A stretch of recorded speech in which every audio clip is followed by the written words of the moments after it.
بالله من الشيطان الرجيم. بسم الله الرحمن الرحيم. السلام علیکم ورحمۃ اللہ وبرکاتہ۔ سورۃ الانفال آیت نمبر 31 سے 35۔ ان الحمد للہ والصلاۃ والسلام علی رسول اللہ اما بعد۔ اعوذ باللہ السمیع العلیم من الشیطان الرجیم من ہمزہ ونفخہ ونفثہ۔ وَإِذَا تُتْلَى عَلَيْهِمْ آيَاتُنَا قَالُوا قَدْ سَمِعْنَا لَوْ نَشَاءُ لَقُلْنَا مِثْلَ هَذَا إِنْ هَذَا إِلَّا أَسَاطِيرُ الْأَوَّلِينَ وَإِذْ قَالُوا اللَّهُمَّ إِنْ كَانَ هَذَا هُوَ الْحَقَّ مِنْ عِنْدِكَ فَأَمْطِرْ عَلَيْنَا حِجَارَةً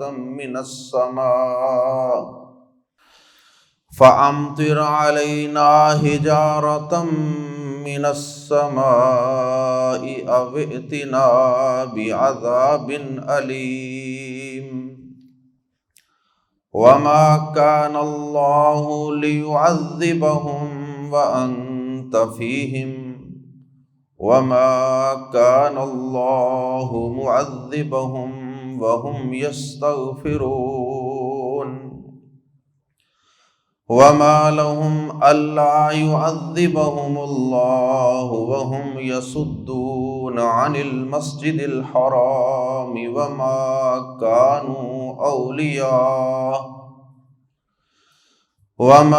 كَانُوا أَوْلِيَاءَهُ إِنْ أَوْلِيَاؤُهُ إِلَّا الْمُتَّقُونَ وَلَكِنَّ أَكْثَرَهُمْ لَا يَعْلَمُونَ۔ وَمَا كَانَ صَلَاتُهُمْ عِنْدَ الْبَيْتِ إِلَّا مُكَاءً وَتَصْدِيَةً فَذُوقُوا الْعَذَابَ بِمَا كُنْتُمْ تَكْفُرُونَ۔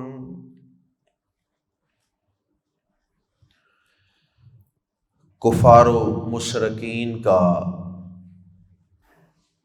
قرآن مجید کے متعلق اور پیغمبر آخر الزمان صلی اللہ علیہ وسلم کے متعلق رویہ اور ان کا طرز عمل اور ان کی دشمنی اور بغض کا تذکرہ کیا جا رہا ہے۔ سب سے پہلے تو انہوں نے قرآن مجید کو بے وقت بنانے کے لیے، لوگوں کی نظر میں اس کا مقام و مرتبہ کم کرنے کے لیے ایک دعویٰ بلا دلیل کر دیا، اور وہ دعویٰ یہ تھا کہ ہم نے دیکھا ہوا ہے یہ قرآن، سنا ہوا ہے اس قرآن کو، کیا ہے یہ قرآن، ہم بھی اس جیسا قرآن بنا سکتے ہیں، یہ کون سا مشکل کام ہے۔ لیکن یہ ان کا صرف اور صرف ایک دعویٰ تھا، لوگوں کو بے وقوف بنانے کے لیے، لوگوں کی نظروں میں اس قرآن کو بے وقت کرنے کے لیے کہ یہ بھی بھلا کوئی بڑی اہم چیز ہے، جبکہ انہوں نے آج تک اس قرآن مجید کے اس چیلنج کو قبول نہیں کیا کہ اگر تمہارے اندر ہمت ہے، تم اس قرآن کو اللہ کی بجائے کسی انسان کا کلام سمجھتے ہو تو مائی کے لالو، اگر اتنی ہمت ہے تو پھر اس قرآن جیسی کوئی کتاب بنا کے دکھا دو۔ قرآن تو دور کی بات ہے، تم اس قرآن جیسی 10 صورتیں بنا کے دکھا دو، 10 صورتیں بھی نہیں، ایک صورت بنا کے دکھا دو، انا اعطیناک الکوثر فصلی لربک وانحر ان شانئک هو الابتر۔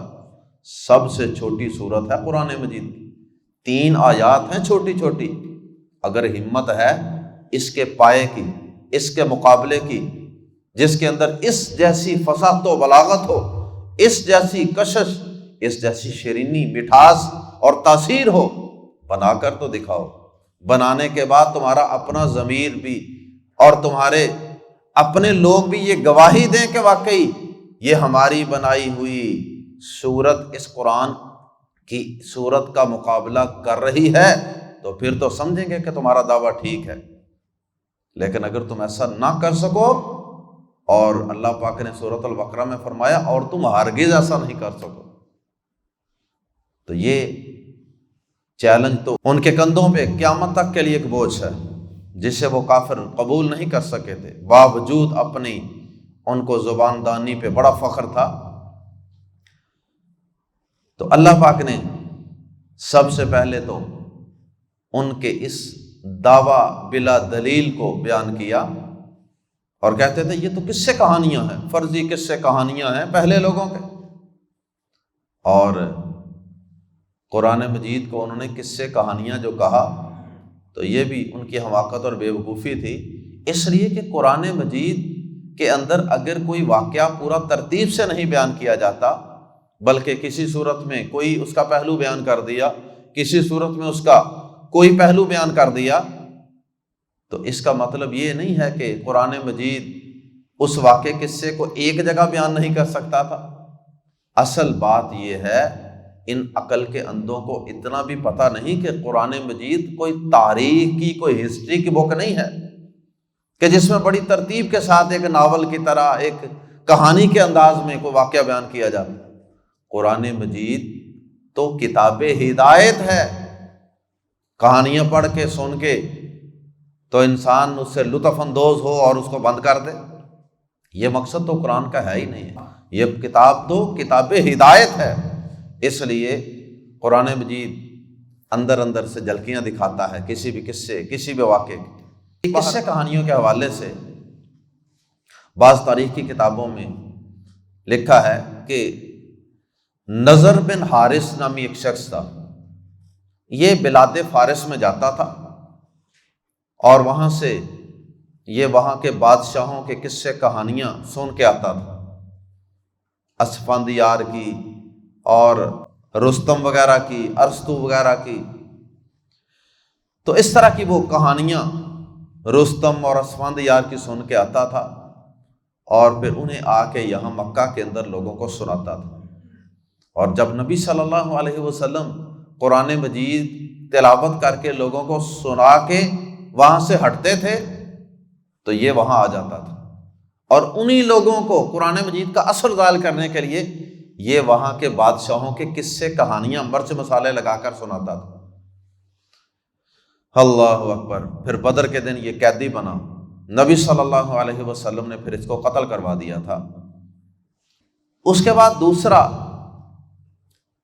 اللہ رب العزت نے جو مضمون یہاں بیان کیا ہے، اور دوسری ان کی جو حماقت اور بیوقوفی بیان کی ہے، وہ یہ ہے کہ یہ کافر کہتے تھے، اور بطور خاص ابو جہل یہ کہتے تھے کہ یا اللہ، اگر یہ محمد صلی اللہ علیہ وسلم جو قرآن ہمیں پڑھ کے سناتے ہیں، یہ دین جو لے کے آئے ہیں، جو پیش کرتے ہیں، اگر یہ حق ہے نا تو پھر ہم پہ آسمان سے پتھروں کی بارش نازل فرما۔ اب یہ بھی ان کا کس قدر احمقانہ مطالبہ تھا، کس قدر جہالت اور تعصب اور ضد اور عناد کا اظہار تھا۔ جب انسان کسی کی مخالفت میں حد سے آگے بڑھ جائے نا تو پھر انسان کی عقل نہیں کام کرتی، پھر اس کو نہیں پتا چلتا کہ وہ کیا کہہ رہا ہے اور کیا کر رہا ہے۔ اب دعا تو یہ ہونی چاہیے تھی نا کہ اے اللہ، اگر یہ حق ہے، یہ قرآن حق ہے، تیری طرف سے ہے، تو پھر یا اللہ ہمیں اس کو قبول کرنے کی توفیق عطا فرما۔ دعا تو یہ بنتی، اور دعا کر کیا رہے ہیں؟ اگر یہ حق ہے تو ہم پہ آسمان سے پتھروں کی بارش نازل فرما دے، یعنی گنجائش ہی نہیں ہے اس کو حق ماننے کی۔ اللہ اکبر! اور کہتے ہیں کہ معاویہ رضی اللہ تعالی عنہ نے ایک دفعہ قوم سبا کے ایک شخص سے ملاقات ہوئی تو ان سے کہا معاویہ رضی اللہ تعالی عنہ نے کہ تم بھی کیسی احمق اور بیوقوف قوم تھے تمہارے بڑے کہ انہوں نے ایک عورت کو حکمران بنا رکھا تھا۔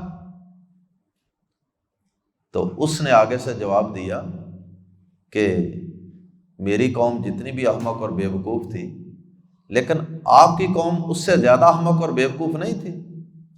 مکہ والے وہ کیا اس سے بھی زیادہ احمق اور بیوقوف نہیں تھے؟ حضرت معاویہ نے کہا جی وہ کیسے؟ کہنے لگا کہ قرآن مجید کے اندر یہ آیت نہیں ہے کہ انہوں نے کہا تھا کہ یا اللہ اگر یہ حق ہے تو ہم پہ آسمان سے پتھروں کی بارش نازل فرما دے۔ تو یہ تو بڑا احمقانہ مطالبہ تھا، بڑی جاہلانہ قسم کی دعا تھی۔ تو پھر آپ کی قوم تو ہماری قوم سے بھی زیادہ جاہل ہوئی۔ اللہ اکبر۔ اس کے بعد اللہ رب العزت نے، وہ چونکہ بار بار عذاب کا مطالبہ کرتے تھے، آسمان سے پتھروں کی بارش برسا دے، ان کے لیے بالکل آسان سی بات، تو اللہ پاک نے فرمایا کہ ان پر اللہ پاک جب تک ان کے اندر نبی پاک صلی اللہ علیہ وسلم موجود ہیں یا یہ استغفار کرتے رہیں گے یا ان میں سے کچھ لوگ بھی استغفار کرتے رہیں گے تو اللہ پاک ان پہ اپنا عذاب نازل نہیں فرمائے گا، اور بطور خاص اس طرح کا اجتماعی عذاب جیسا پہلی قوموں پہ اللہ پاک نے قوم ہود، لوط وغیرہ کے اوپر، قوم عاد، سمود وغیرہ پہ نازل فرمایا تھا۔ تو نبی پاک صلی اللہ علیہ وسلم کے وجود کی برکت سے اور آپ کی موجودگی کی وجہ سے اللہ پاک عذاب نازل نہیں فرمائے۔ اللہ اکبر۔ پھر اللہ پاک نے ان کے اوپر دنیا کے اندر جو چھوٹے موٹے عذاب اور گرفت نازل فرمائی، اجتماعی عذاب تو نہیں آئے گا لیکن چھوٹے موٹے عذاب، جزوی عذاب، علاقائی عذاب، اور وہ اللہ پاک نے جو ان پہ نازل فرمائے تھے، اللہ پاک نے ان کا تذکرہ فرمایا اور پھر اس کا سبب بھی بیان کیا کہ اس عذاب کا سبب کیا تھا، جیسے غزوہ بدر کے اندر ان کی ذلت و خواری۔ آئیے قرآن مجید کے الفاظ میں پڑھتے ہیں، وَإِذَا، اور جب تتلا پڑھی جاتی ہیں علیہم ان پر، آیاتنا ہماری آیات، قالو تو وہ کہتے ہیں، قد سمعنا یقیناً ہم نے سن لیا، لو نشاء اگر ہم چاہتے، لقلنا تو بے شک ہم ضرور کہتے، مثل ھذا اس جیسا، ہم نے سن لیا قرآن، اگر ہم چاہتے نا تو ہم بھی اس جیسا قرآن بنا سکتے تھے، تو بناتے کیوں نہیں؟ رکاوٹ کیا ہے؟ اور ساتھ یہ کہتے ان ھذا نہیں ہے یہ، ان کا معنی اگر، لیکن اگر جملے میں الا آ جائے تو پھر ان کا معنی نہیں، ان ھذا نہیں ہے یہ الا مگر، اساطیر، یہ اسطورت ان کی جمع ہے، کس سے؟ کہانیاں، فرضی کہانیاں، الا اساطیر الاولین، مگر پہلے لوگوں کی فرضی کہانیاں، ان ھذا الا اساطیر الاولین، یہ تو پہلے لوگوں کی فرضی کہانیاں ہیں۔ وَإِذْ، اور جب، قالوا انہوں نے کہا، اللہم اے اللہ، اساطیر کا معنی بے ترتیب کہانیاں بھی کیا گیا ہے۔ وَإِذْ، اور جب، قالوا دوسری حماقت اور بیوقوفی، وَإِذْ، اور جب، قالوا انہوں نے کہا، اللہم اے اللہ، ان اگر کانا ہے، ھذا یہ، ھو الحق یہ ہی حق، ہوا کی وجہ سے اور الحق کے ساتھ الف لام لگانے کی وجہ سے اس میں ہی کا معنی پیدا ہو گیا، ان کانا ھذا ھو الحق، اگر صرف یہی حق ہے، من عندک، تیری طرف سے، اے اللہ اگر تیری طرف سے یہ قرآن، یہ دین اسلام ہی حق ہے، فاتو امطر، بارش نازل فرما دے، بارش برسا دے، علینا ہم پر، حجارتن پتھروں کی، یا امطر کا معنی صرف یہ کر سکتے ہیں برسا دے، علینا ہم پر، حجارتن پتھر، حجر کی جمع حجارہ، من السماء آسمان سے، او یا ائتنا، یا لیا ہم پر، بازربی کو، عذاب علیم، دردناک عذاب، یا ہم پہ کوئی دردناک عذاب لے آ۔ وما کان اللہ، اور وما اور نہ، کان اللہ کبھی تھا اللہ، وما کان اللہ اور اللہ کبھی ایسا نہیں تھا، لام زر لی کہ یعذب عذاب دے ہم انہیں، وانت اور آپ فیہم ان میں ہوں۔ اے نبی صلی اللہ علیہ وسلم، اللہ ان کو اتنی دیر تک عذاب کیسے دے سکتا ہے جب تک آپ ان کے اندر موجود ہیں مکہ مکرمہ میں؟ اور کوئی بھی پیغمبر جب تک اپنی قوم میں موجود ہوتا ہے اللہ پاک عذاب نازل نہیں فرماتے، اجتماعی عذاب، جب تک وہ پیغمبر وہاں سے نکل نہ جائے۔ وما کان اللہ، اور اللہ کبھی ایسا نہیں تھا، معذبا عذاب دینے والا، اور اللہ کبھی عذاب دینے والا نہیں تھا ہم انہیں، وما کان اللہ معذبہم، اور اللہ انہیں کبھی عذاب دینے والا نہیں تھا، وہ جبکہ ہم وہ یستغفرون بخشش مانگتے ہوں۔ اس کی دو تین طریقوں سے تفسیر کی گئی ہے۔ ایک تو یہ ہے کہ مشرکین جیسے بھی تھے تھوڑا بہت استغفار کرتے تھے، دوسری توجیہ اور دوسری تفسیر اس کی یہ کی گئی ہے کہ مکہ کے اندر کچھ کمزور مسلمان باقی رہ گئے تھے، وہ استغفار کرتے تھے، ان کی برکت سے اللہ پاک نے ان پر اجتماعی عذاب نازل نہیں فرمایا۔ اور تیسرا یہ کہ ان مشرکوں کے اندر بھی کچھ لوگ ایسے تھے جو اللہ پاک کے علم کے مطابق مسلمان ہونے والے تھے، اور مسلمان ہو کے انہوں نے استغفار کرنا تھا، استغفار کر کے مسلمان ہونا تھا، اللہ سے پچھلی گناہوں کی معافی مانگنی تھی اور مسلمان ہو جانا تھا۔ پچھلی آیت میں فرمایا تھا کہ اللہ پاک جب تک نبی صلی اللہ علیہ وسلم تمہارے اندر موجود ہیں، یا جب تک تم میں کچھ لوگ استغفار کرنے والے موجود ہیں، اللہ پاک تمہیں عذاب سے دوچار نہیں کرے گا۔ اس سے مراد کون سا عذاب تھا؟ جو بڑا عذاب آتا ہے قوموں پہ، جو قوموں کو نیست و نبود اور ملیہ میٹ کر کے رکھ دیتا، جیسے قوم میں عاد ثمود وغیرہ پہ عذاب آئے تھے۔ لیکن اگلی آیت کے اندر، پچھلی آیت میں عذاب کی نفی تھی، اب اگلی آیت کے اندر عذاب کا اثبات ہے کہ اللہ پاک تمہیں عذاب کیوں نہیں دے گا جب کہ تم یہ جرم کرتے ہو، تمہارا یہ قصور ہے، تمہارا یہ جرم ہے، یہ گناہ ہے۔ تو یہ جو اگلی آیت کے اندر جس عذاب کا تذکرہ ہے وہ عذاب ہے جو جزوی طور پہ آتا ہے اور پوری قوم اس سے تباہ نہیں ہوتی، جیسے اللہ پاک نے غزوہ بدر کے اندر شکست کی شکل میں ان کو نیست و نابود کیا تھا، یا پھر بھوک کی شکل میں، قحط کی شکل میں، خوف کی شکل میں، جانی اور مالی نقصان کی شکل میں، فصلوں کی تباہی کی شکل میں، اس طرح کے جو عذابات آتے ہیں یہ اگلی آیت کے اندر مراد ہیں۔ یہ چھوٹے چھوٹے جھٹکے تو بہرحال اللہ پاک نے ان کو بھی لگائے تھے، اس لیے اگلی آیت میں اس کا تذکرہ ہے، اور ساتھ ان کے جرائم کا تذکرہ ہے۔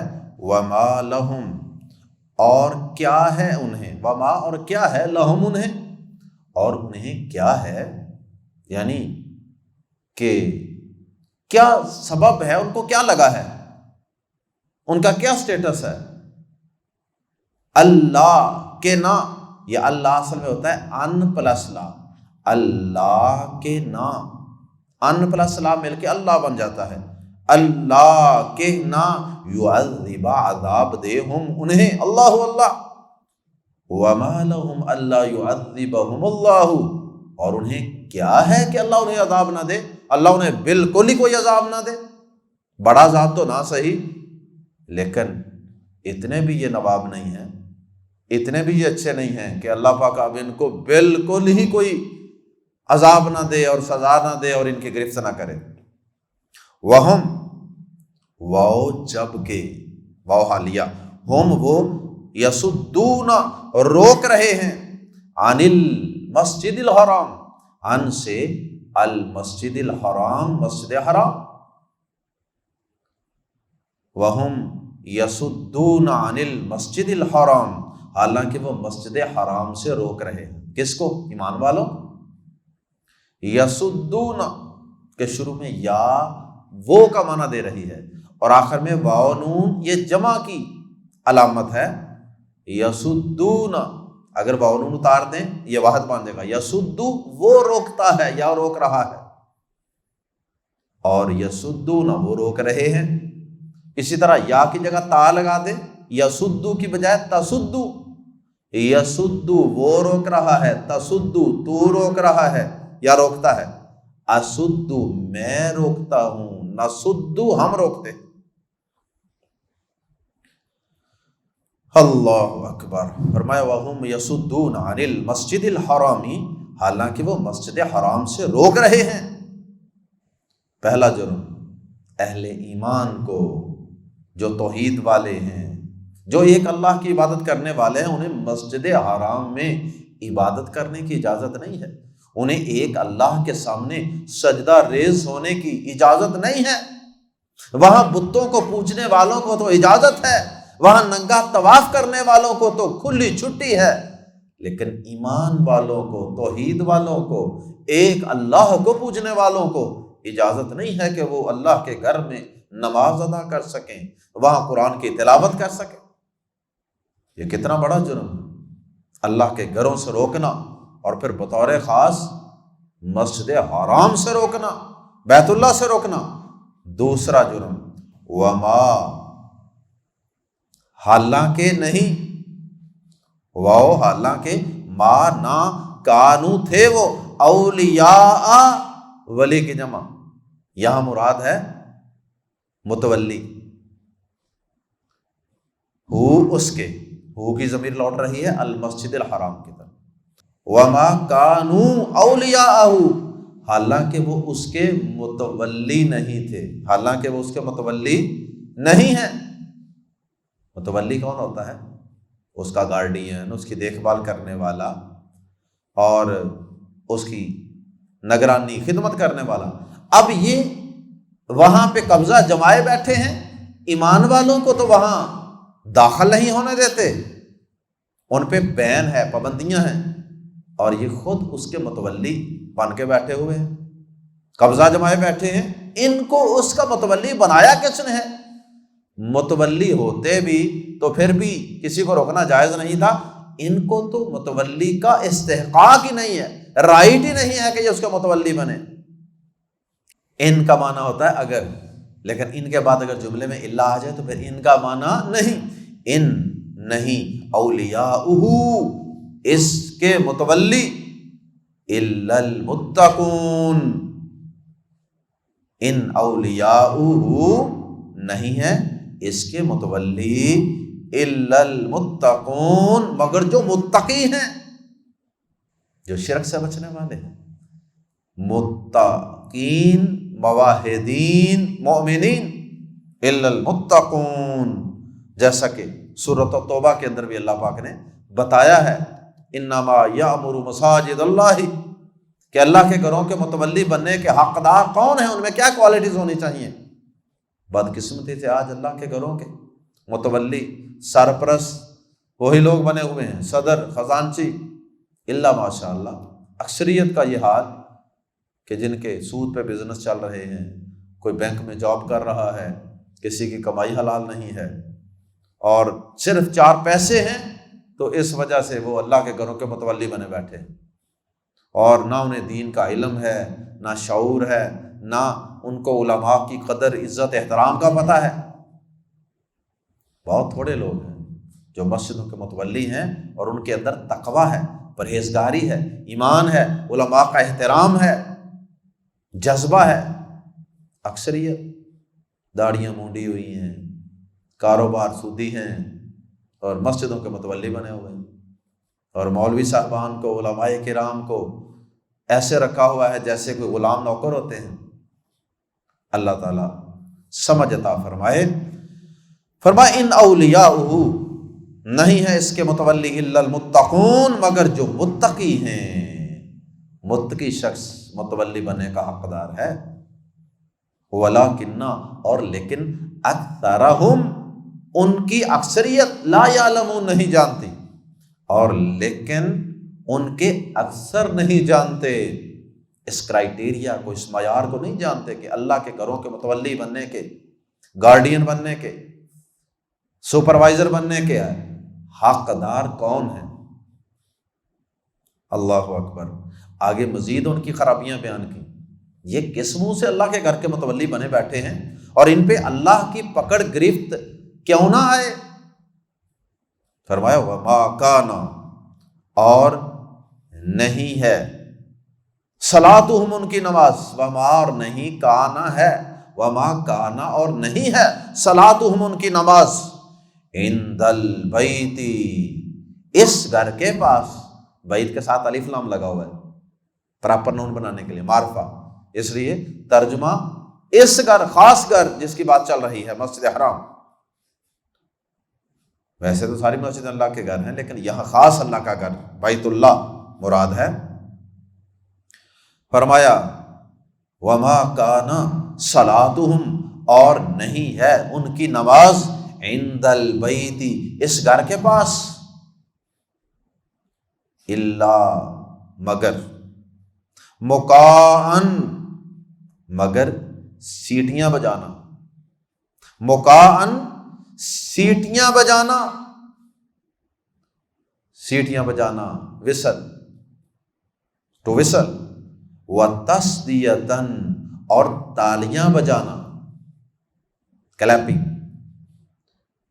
وما کان صلاتہم عند البیت الا مکاء وتصدیۃً، اور ان کی نماز اس گھر کے پاس سیٹیاں بجانے اور تالیاں بجانے کے سوا کچھ نہیں۔ ایمان والوں کو تو وہاں نماز پڑھنے سے روکتے ہیں، اور اپنی نماز، اپنی عبادت وہ یہ ہے، ہاتھوں سے پیٹ رہے ہیں اور ساز وصلیں کر رہے ہیں، یہ اللہ کے گھر کی نماز ہے، یہ اللہ کے گھر میں عبادت کر رہے ہیں، العیاذ باللہ۔ اس قدر یہ گمراہ ہے، اور پھر بھی یہ اللہ کے گھر کے متولی بنے بیٹھے، اور پھر اس کے بعد بھی کیا اللہ پاک کی ان پر بالکل ہی کوئی پکڑ نہ آئے؟ چلو بڑا عذاب تو نہ صحیح، چھوٹی موٹی گرفت تو اللہ پاک فرماتے ہیں کہ ہم ان کی ضرور کریں گے۔ اللہ اکبر۔ اور پھر بد نصیبی کی بات یہ ہے کہ اب یہ بیماریاں مسلمانوں کے اندر بھی رائج ہو چکی ہیں۔ یہ سیٹیاں بجانا، یہ سیٹیاں بجانا، یہ وصلیں بجانا، یہ مسلمانوں کے اندر بھی عبادت کے نام پہ، دین کے نام پہ، اللہ کے قرب کے نام پہ رائج ہو چکا ہے، کہیں معرفت کے نام پہ اور کہیں طریقت کے نام پہ اور کہیں قوالی کے نام پہ۔ آج دیکھیں مسلمانوں کے اندر قوالی کتنی مقدس چیز سمجھی جاتی ہے، کتنی متبرک چیز سمجھی جاتی ہے۔ نہ کسی پیغمبر نے قوالی گائی، نہ کسی پیغمبر نے قوالی سنی، نہ کسی صحابی نے کبھی کوئی قوالی گائی نہ سنی۔ اس کا تو قرون اولیٰ کے اندر صحابہ، نبی صلی اللہ علیہ وسلم کے دور میں صحابہ، تابعین، تبع تابعین، کسی کے دور میں بھی کس کا وجود نہیں تھا۔ اور اب صورتحال یہ ہے مسلمانوں کی، نماز نہیں پڑھنی، روزہ نہیں رکھنا، قرآن نہیں پڑھنا، لیکن قوالی بڑی عقیدت سے، بڑے شوق سے سننی۔ اور قوالیوں کے اندر قوال کیا کرتے ہیں؟ یہی ہاتھوں سے پیٹتے ہی، اور کیا کرتے ہیں؟ یہی کام کرتے ہیں۔ اور پھر اللہ پاک کا کفر تک قوالیوں میں ہوتا ہے۔ مسجد ٹا دے، مندر ٹا دے، کعبہ ٹا دے، پتہ نہیں کیا کیا ٹا دے، اور صریحاً کفر یا جملے۔ اور ہماری حالت یہ ہے کہ صبح سویرے اٹھ کے یہ نمازوں سے دور قوم، یہ قرآن سے دور قوم، یہ فہم قرآن سے دور قوم، جس کو پتہ ہی کون نہیں کہ قرآن میں لکھا کیا ہے، دین ہے کیا تھا، یہ قوم صبح سویرے اٹھ کے، یہ گاڑیوں کے ڈرائیور اکثر، دکانوں والے اکثر صبح کیا لگاتے ہیں؟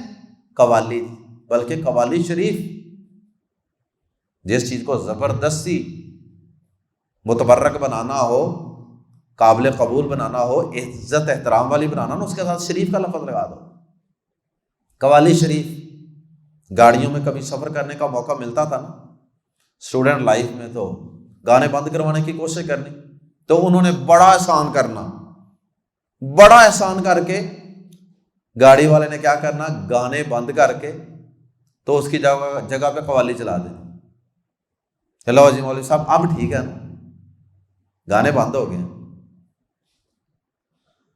انا للہ و انا الیہ راجعون۔ میں نے اس سے کہنا، میں ویسے یہ کہہ دیتا تھا، میں کہتا تھا کہ آپ بہتر ہے کہ گانے ہی دوبارہ لگا لیں، کم از کم آپ اس کو گناہ تو سمجھتے ہیں نا، اسے تو آپ گناہ بھی نہیں سمجھتے۔ العیاذ باللہ۔ اور اس طرح کی چیزوں کو، اس طرح کے اشعار کو اور اس طرح کے رقص کو اور ڈانس کو طریقت کے نام پہ، معرفت کے نام پہ عبادت خیال کیا گیا ہے، خیال کیا جاتا ہے۔ مسلمان اس کو عبادت خیال کرتے ہیں، اس کو اللہ کے قرب کا ذریعہ خیال کرتے ہیں، اور نماز کوئی نہیں پڑھنی، نماز نہیں پڑھیں گے۔ اس طرح کے کاموں سے شیطان نے مطمئن کیا ہو، اور باقاعدہ پھر اس کا اظہار بھی کرتے ہیں زبان سے۔ یہ نہیں ہے کہ یہ کوئی زبانی باتیں ہیں، باقاعدہ آپ ان کی کتابیں پڑھیں، صوفیت کی کتابیں پڑھیں، طریقت کی کتابیں پڑھیں، باقاعدہ کھلم کھلا ان چیزوں کا اظہار بھی ہے۔ مثال کے طور پہ اب ایک صوفی صاحب نے شعر کی شکل میں کیا کہا فارسی میں، کہتے ہیں کس طرح ان نمازوں کا مذاق اڑایا جاتا ہے، اور وہ کس چیز کو نماز خیال کر رہے ہیں، جس طرح یہ مشرکین تالیوں کو، وصل کو، سیٹی کو، اس چیزوں کو بس عبادت خیال کر۔ کہتے ہیں نماز آبداں سجدہ سجود است، نماز آبداں سجدہ سجود است، نماز عاشقاں کلی وجود است۔ کیا مطلب کہ یہ جو عابد ہوتے ہیں نا، عابد عبادت کرنے والے لوگ مسلمان، کہتا ہے شاعر، صوفی شاعر کہتا ہے کہ عابدوں کی عبادت سجدہ سجود ہوتا ہے، کہ وہ رکوع سجدے قیام کرتے ہیں، اور جو عاشق ہوتے ہیں نا، یہ عاشق سے مراد یہ صوفیوں والے عاشق ہیں، تو کہتا ہے کہ عاشقوں کا جو سجدہ ہے نا وہ کلی وجود است، وہ معشوق کا سارا جسم ہی ان کا سجدہ ہوتا ہے۔ یعنی انہوں نے عاشق نے اپنے معشوق کے پورے جسم کو ہی انہوں نے سجدہ کرنا، چاہے اس کے قدم کو کر لیں، چاہے اس کے ہاتھ کو کر لیں، چاہے اس کی آنکھ کو کر لیں۔ یہ وہ عشق ہے جو صوفیاء کے اندر رائج ہے۔ اللہ اکبر۔ اور ایک اور صوفی شاعر کہتا ہے فارسی میں، جس کا ترجمہ یہ ہے، وہ کہتا ہے کہ ہر قوم کا، ہر ملت کا ایک قبلہ ہوتا ہے، تو کہتا ہے کہ میرا قبلہ تو ایک ترچھی ٹوپی والا ہے، میرا قبلہ تو وہ ہے، یعنی میں اس کی طرف منہ کر کے عبادت کرتا ہوں۔ تو یہ اپنے بزرگوں کے چکر لگانے، طواف کرنے، رقص کرنا، اور ان کے ہاتھ چوم لینے، ان کو سجدہ کر لینا، اور موسیقی کو یا قوالی کو روح کی غذا قرار دے لینا، یہ ساری چیزیں شیطان نے ان کے اندر امت مسلمہ کو بھی بدقسمتی سے الجھایا ہوا ہے۔ اللہ سب کو سمجھ عطا فرمائے۔ تو اللہ پاک یہاں مشرکین کا تذکرہ فرما رہے ہیں، وَمَا كَانَ صَلَاتُهُمْ عِنْدَ الْبَيْتِ إِلَّا بُكَاءً وَتَصْدِيَةً، اور ان کی نماز اس گھر کے پاس سیٹیاں بجانے اور تالیاں بجانے کے سوا کبھی کچھ نہیں ہوتی تھی۔ فَذُوقُوا، پس چکھو، العذاب، عذاب، بازر بھی، اس وجہ سے ما جو کنتم تھے تم تکفرون، کفر کیا کرتے، ان جرائم کی وجہ سے، ان کفریہ کاموں کی وجہ سے اب تم پھر ہمارا عذاب چکھو۔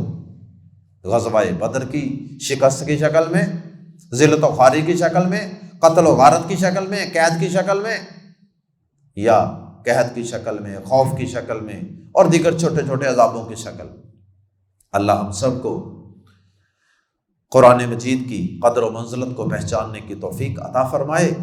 قرآن مجید کے متعلق ہر قسم کے شک سے اللہ ہم سب کو محفوظ فرمائے، اور اللہ پاک ہم سب کو مسجد حرام کی بلکہ ہر اللہ کے گھر کی عزت احترام کرنے کی، اور صحیح معنوں میں اس کے اندر اللہ کے پیغمبروں کے بتائے ہوئے طریقے کے مطابق عبادت کرنے کی، نماز پڑھنے کی، ذکر اذکار کرنے کی توفیق عطا فرمائے۔ السلام علیکم ورحمۃ اللہ وبرکاتہ۔